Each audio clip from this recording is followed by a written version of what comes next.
Assalamualaikum warahmatullahi wabarakatuh. Di sini saya akan menjelaskan review fatwa saya terkait hukum keluarga Islam. Dalam hal ini, fatwa yang saya review adalah fatwa digital.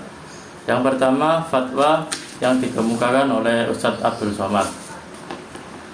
Pertanyaannya yaitu, banyak orang yang menikah di bawah tangan atau nikah siri, yang fatalnya mereka berpisah tanpa proses perceraian.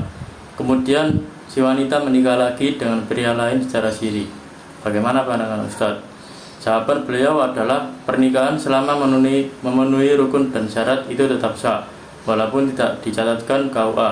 Tetapi akan muncul masalah ketika suami macam-macam sama istri tersebut, itu tidak bisa menuntut cerai karena tidak ada hitam di atas putih alias pencatatan. Tetapi kalau dicatatkan di KUA, istri bisa menuntut suami atau menggugat cerai. Jadi jangan mau menikah siri karena perempuan dirugikan sampai mati, tidak bisa cerai karena hak talak ada pada laki-laki. Dalam fatwa tersebut dijelaskan bahwa nikah siri itu tetap sah selama memenuhi rukun dan syarat. Akan tetapi kedepannya ada resiko yang bisa merugikan. Oleh karena itu, beliau merekomendasikan untuk menikah secara resmi dan dicatatkan di KUA. Dengan dicatatkannya pernikahan di KUA itu bisa meminimalisir permasalahan kedepannya seperti masalah administrasi ataupun masalah-masalah keluarga lainnya. Jika dilihat melalui teori takyidi, fatwa ini cenderung mendukung peraturan yang sudah berlaku di Indonesia, yaitu Undang-Undang Nomor 22 Tahun 1946 tentang pencatatan nikah, talak, dan rujuk. Selain itu, beliau juga menghimbau agar jangan mau menikah secara siri karena itu bisa merugikan baik suami maupun istri.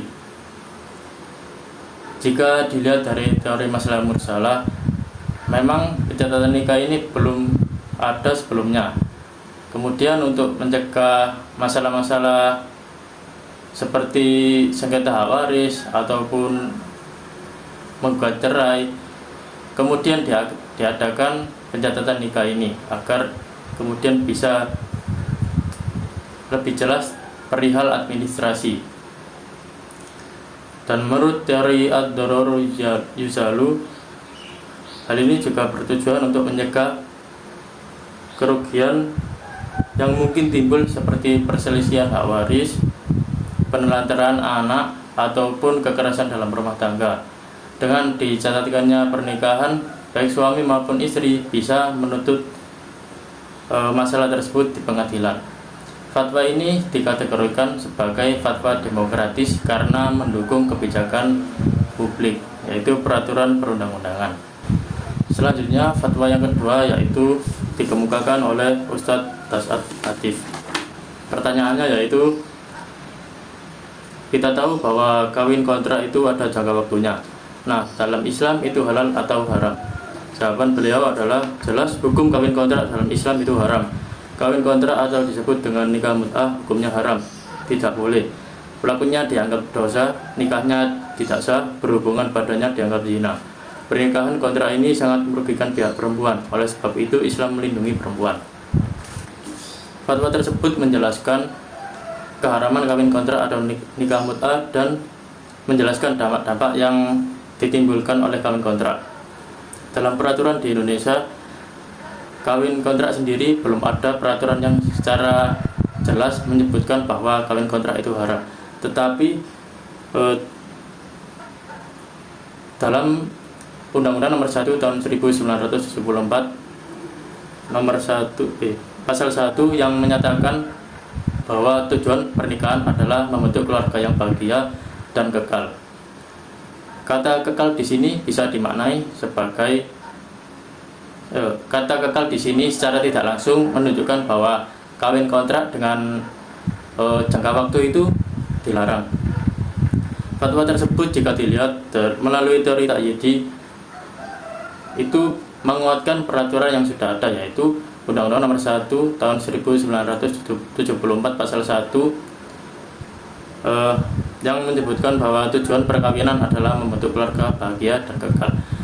Nah, fatwa ini menguatkan kata kekal tadi agar lebih memperjelas bahwa kawin kontrak itu dilarang.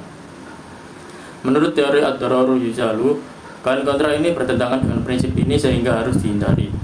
Berbagai kemudaratan seperti merugikan hak perempuan, terlebih lagi jika dalam masa perkawinan itu perempuan dan laki-laki sudah memiliki anak dan masa kawinnya sudah habis, maka tanggung jawab suami kepada istri maupun anak itu sudah habis. Jadi istilahnya bisa menimbulkan penelantaran anak. Selain itu juga tidak ada kepastian dalam hubungan jangka panjang sehingga melemahkan konsep perkawinan dalam Islam yang sakral dan juga berpotensi menjadi penyalahgunaan untuk kepentingan nafsu sesaat tanpa komitmen yang jelas. Selanjutnya yaitu fatwa dari Habib Husain Ja'far Al-Hadar. Pertanyaannya yaitu nikah beda agama. Seorang laki-laki non-muslim menikahi perempuan beragama Islam. Agar tidak ribet, laki-laki tersebut ingin pindah agama Islam sebab menikah. Bagaimana hukumnya? Jawaban beliau adalah masuk Islam karena ingin menikah itu dilarang dalam Islam. Karena Islam menghendaki pilihan itu atas dasar kesadaran dan kedaulatan penuh. Dan kalau di Islam perempuan itu tidak boleh menikah dengan laki-laki non-muslim. Tetapi kalau laki-laki juga tidak boleh kecuali dengan perempuan ahlul kitab. Terdapat ayat yang memperbolehkannya. Menurut teori Takyidi, fatwa ini sejalan dengan peraturan yang berlaku di Indonesia seperti dalam kompilasi hukum Islam pasal 40 dan pasal 44 serta Undang-Undang Nomor 1 Tahun 1974 pasal 2. Inti dari pasal-pasal tersebut adalah larangan untuk menikah dengan laki-laki maupun perempuan non-muslim. Dari perkawinan yang sah, dan perkawinan yang sah adalah perkawinan yang dilakukan sesuai hukum masing-masing agama. Sedangkan menurut teori tashihi, fatwa ini memberikan sedikit koreksi terkait larangan menikah terhadap orang non-muslim, khususnya dalam kasus laki-laki menikahi perempuan non-muslim. Dalam pasal-pasal tersebut, laki-laki dilarang untuk menikah dengan seluruh wanita non-muslim. Akan tetapi, fatwa tersebut menyebutkan bahwasannya laki-laki boleh menikahi dengan wanita non-muslim. Dalam hal ini non-muslim yang dimaksud adalah ahlul kitab. Dalam prakteknya, pernikahan beda agama terkadang masih terjadi. Oleh karena itu, perlu adanya peraturan yang secara jelas dan agar lebih bisa menegaskan tentang larangan perkawinan beda agama. Sekian dari saya, kurang lebihnya mohon maaf. Wassalamualaikum warahmatullahi wabarakatuh.